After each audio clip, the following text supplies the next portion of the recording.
I've seen D1 athletes, guys with everything, like supposed to be athletic studs, just quit day one. Yeah. So it's just, you can't pinpoint it, what I've learned. You can't pinpoint like he's gonna be good, he's not, he's solid, he's not. You know, it's so broad. You just never could tell who wants it more. It's all proven in action. Someone could say they want it, but that doesn't mean shit until you're out there. Got back, obviously did some break, some leave, cool down, a little R&R. And then as soon as I was done with that, it was literally, I got orders to go to Buds. I called them ahead of time, was like, look, I'm coming there, I want to go first phase. And they're like, all right, you got it. No shit. Yeah. And I just checked in, simple as that. Well, this is interesting because you were so motivated to become a SEAL and talking to your dad that, I mean, he had no doubt you were going to make it. And then you go to combat, you make it through, you go to combat, you do 2 pumps, you took some heavies, you got a lot of combat time. How did your mentality change towards, I mean, you show up and you got 200 men, you know, some of them are still fucking kids. Mm-hmm. Others are, you know, a little older, trying to, you know, prove to themselves they can make it. I'm always curious, like, what do you think of when you see 200 people that all want to be exactly what you are, and almost none of them have any fucking idea of what they're about to go through, if in the unlikely event that they make it. Yeah. What do you think of the class? Are you... Right away I know, you know, 80% of them are not going to be there. And I don't say that overtly, but I just know. Yeah. But I take it, what I've learned when I was an instructor, it was definitely a growing experience for me. I would say professionally and maturity, for sure. Just once you walk into that, it's just like a bubble, its own world, like as an instructor, even as students, but as an instructor, you're on a pedestal whether you think so or not. You know, you're a god to these students. You know, in their mind, they want to be you. So it's definitely upholding the standard and exceeding the standard. But when I look at students, whenever I saw a fresh class, I've always took it as a fresh start. I mean, they needed to prove themselves to me. I get blank slate for them until proven otherwise. Okay. Sometimes we classed up looking at them. Sometimes as classes went on, I became inherently just, I could look at a guy and be like, no. No shit. Not happening. Were you ever wrong? A couple times. Yeah? Yeah. The nerdiest looking fucking dweeb sometimes makes it, huh? I mean, 9 times out of 10 fucking makes it. Yeah. And that's, people think, you know, so concerned about size, weight, strength, etc. It's those guys that are put out more than, I've seen D1 athletes, guys with everything, like supposed to be athletic studs, just quit day one. Yeah. So it's just, you can't pinpoint it, what I've learned. You can't pinpoint like he's gonna be good, he's not, he's solid, he's not. You know, it's so broad. You know, you just never could tell who wants it more. As time goes, it's all proven in action. It's like someone could say they want it, but that doesn't mean shit until you're out there. I mean, you've been through a lot at this point, and I mean, did you have any animosity towards the students? Did you want them to quit, or did you like talk to me about when you look at a class and you have just come from what you've come through, and you're still at a young age?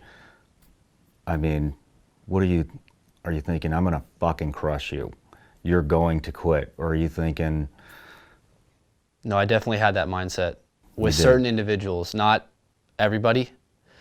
I could tell I would get really fucking pissed and angry at certain students just based off their performance and just lack of mental strength and just the want to be there, because you hear everything in the wind of why they're there, you know, why they're not performing, etc., or quitting. So it was just frustrating to me as well as the other instructors. And I got to work with some seasoned instructors too. Majority of them if not all of them, a couple, all combat. Really? And all the leadership were dam neck. Okay. So seasoned guys. So the tolerance for not putting out or not wanting to be there was zilch for everybody. The patients were. So it was so easy. What I learned as an instructor was so easy to see the negative in somebody too. Like we were so quick. This is how we spoke about it, like eating your own so fast. Yeah. We were so fast. I found it, because I did it, just to find so negative performance in somebody. And they may be doing okay, but as soon as they slip up just a little bit, we're on it. He may be okay. He may be like overall decent, like up to that point, but maybe just having a bad fucking day or something. But as soon as he has a bad fucking day, we're on him, trying to get him out of there. You know, we're just I found myself jumping to the negativity so fast by just looking at everything, be like, is this guy performing? What is he doing up to this point? What's his reputation in class, etc. Looking at the bigger picture. Yeah. I was always front sight focused on making dudes quit. Yeah. At first, which I found out that was kind of like that was the wrong approach.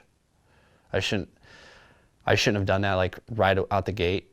You know, that our goal wasn't just to fucking make dudes quit. We want to get rid of the guys who want to be there, and the program gets rid of the guys itself. It's hasn't been changed. A proven system. The guys are going to leave because the curriculum is what it is. Instructors are just there to uphold the standards. Did your mindset start to change while you were at first phase as an instructor, or did your mindset change like after you left, thinking back on how everything went? It changed while I was there.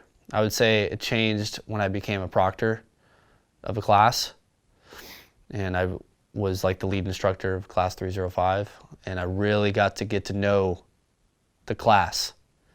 I was their guy. I was their conduit between the rest of the instructors. I would meet with them, talk with them, make sure they have all their shit squared away for the next day, meet with them on the weekends.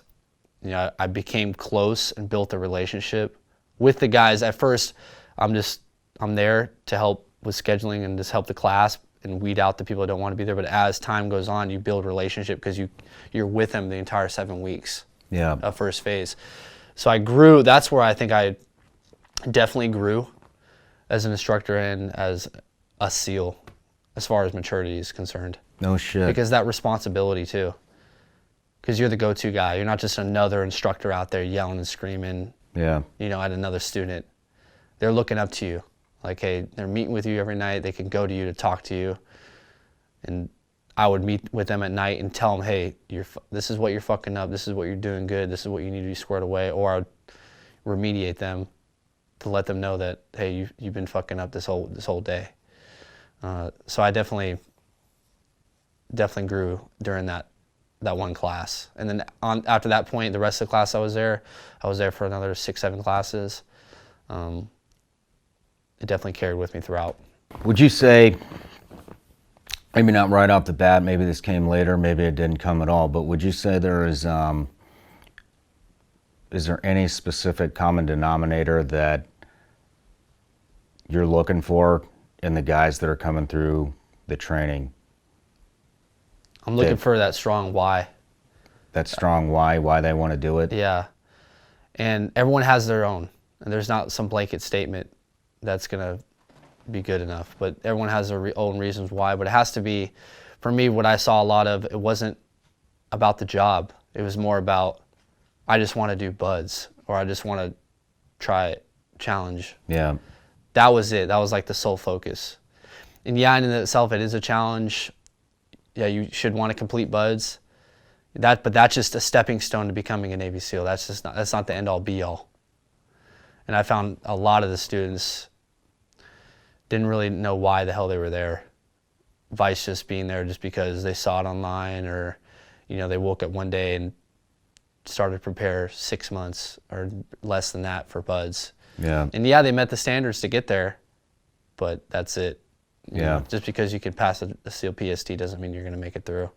And it doesn't. And honestly, when you have a weak, I tell these guys, people all the time, if you have a weak why, or that trickles down in your motivation, everything, you're going to get weeded out quick. That why is not going to hold up against all the demands that especially first phase, requires of you. Yeah. That's going to get in and out of your mind quick. So if you don't want to be a SEAL and do the fucking job downrange, when I was there, there weren't too many people still going overseas. Yeah. So, it kind of died down there. Yeah, it died down right when I got back, because my last point I finished in 2013, and then we're slowly kind of removing guys from Afghanistan, especially the team guys. Yeah. So barely anyone was going there when I was an instructor. So I don't think they maybe just didn't have a clue or didn't really think about it. But again, this is not a blanket statement for every student, but for the people that quit or I saw lack of performance, and especially when I was a proctor and spoke to them, it was that. It kind of all boiled down to that. It wasn't like, oh, my leg's hurt, I'm tired. It was like, I was like, why the hell are you even here? No matter where you're watching Shawn Ryan Show from, if you get anything out of this, please like, comment, subscribe, and most importantly, share this everywhere you possibly can. And if you're feeling extra generous, please leave us a review on Apple and Spotify podcasts.